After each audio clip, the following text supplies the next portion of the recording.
Jack took a deep breath. He threw his arms around Sunlight's neck. Then he slung his leg over the pony's back. The pony started to move. "Wait, wait," said Jack. He hopped on one foot, trying to keep up. The pony stopped. Slowly, Jack pulled himself onto Sunlight's back. He gripped the pony's mane. Then he carefully reached up and pushed his glasses into place. He looked over his shoulder. Grandmother was watching. She nodded at him. "Lakota people admire those who do not show fear," Jack remembered. He liked Grandmother. He wanted her to admire him. He let out a wild whoop. Whoop! And Sunlight took off like the wind. The whoop made Jack feel braver. He held tightly to Sunlight's mane. They caught up with Black Hawk and Annie, and together they all rode through the tall grass. Shadows of clouds swept over the plains. They looked like giant dark birds spreading their wings. Black Hawk's pony stopped at the top of a grassy slope. Sunlight and Midnight halted right behind him. Jack couldn't believe his eyes. Before them were thousands and thousands of grazing buffalo. Chapter 6. Stampede. "Wow," whispered Jack and Annie together. Black Hawk looked silently at the grazing buffalo. "Hand me the research book," said Jack. Annie lifted Teddy out of the bag. Then she slid the book out and gave it to Jack. He found a picture of a buffalo herd. He read to himself. "The true name of the buffalo is bison. At the beginning of the 1800s, there were 40 million bison on the Great Plains. 100 years later, there were less than 300. Almost all had been killed by white hunters and soldiers." Jack looked back at the vast herd.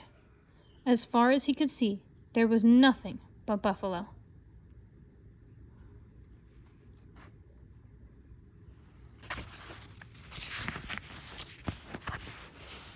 Now Jack knew for certain they'd come to the time before the white settlers and soldiers had arrived, before the end of the great buffalo herds. "I have been on many hunts," Black Hawk said, his eyes still on the buffalo. "Were you scared?" said Jack. Black Hawk shook his head. "You're really brave," said Annie. Black Hawk smiled proudly. "I will show you how a brave hunter moves," he said.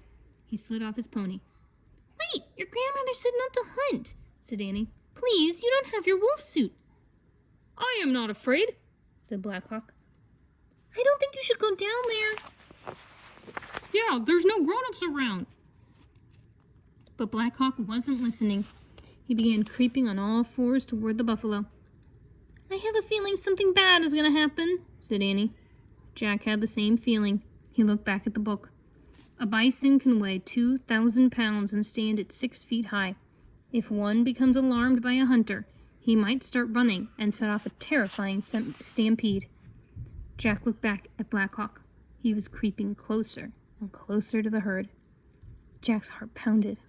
He wanted to shout, "Come back!" but he didn't want to scare any of the huge, fierce-looking animals. Keeping his eyes on Black Hawk, Jack handed the plains book to Annie.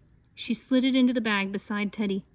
Black Hawk stopped just as he was passing the nearest buffalo. His eyes squeezed shut, his nose wrinkled up, his mouth opened. "What's he doing?" said Jack. Huh? Achoo!" Black Hawk sneezed. "Uh-oh," said Annie. The huge buffalo jerked its head up.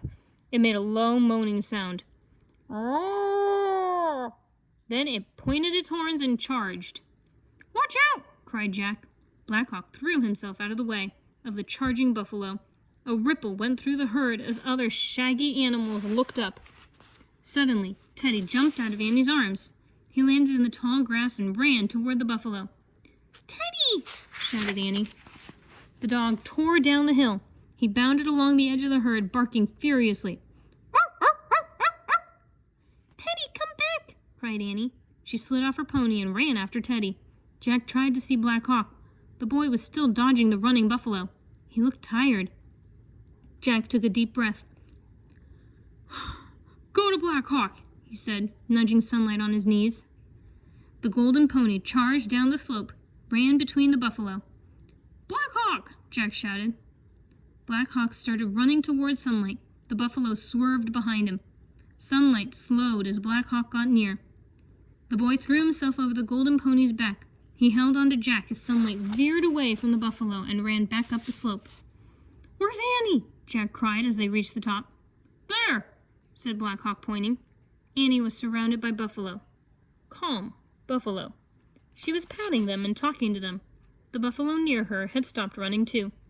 The ones beyond those started to calm down, then others, until all the buffalo had stopped running. They began grazing again, as if nothing had happened.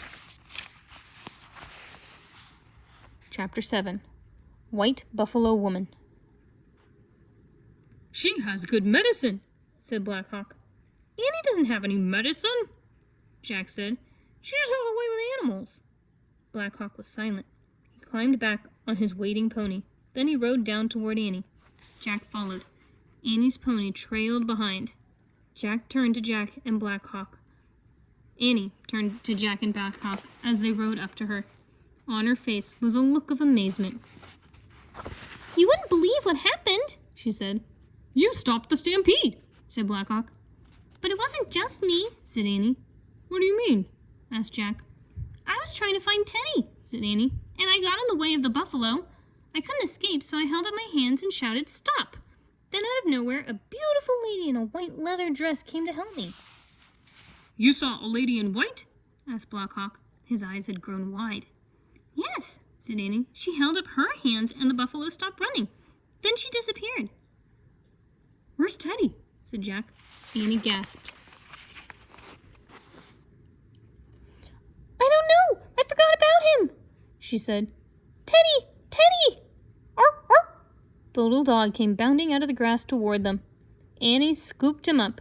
Teddy licked her face all over. "Where did you go?" Annie asked him. "Did you see the beautiful lady too?" "That lady does not live on this earth," Black Hawk said softly. "What do you mean?" said Annie. "You saw the spirit of White Buffalo Woman," he said. "What do you mean, spirit?" said Jack. "You mean like a ghost?" Black Hawk turned his pony around. "Let us go back," he said. "We must tell Grandmother." Annie put Teddy in Jack's bag. Then she climbed on her pony and they took off. Behind them, the buffalo grazed peacefully on the plains.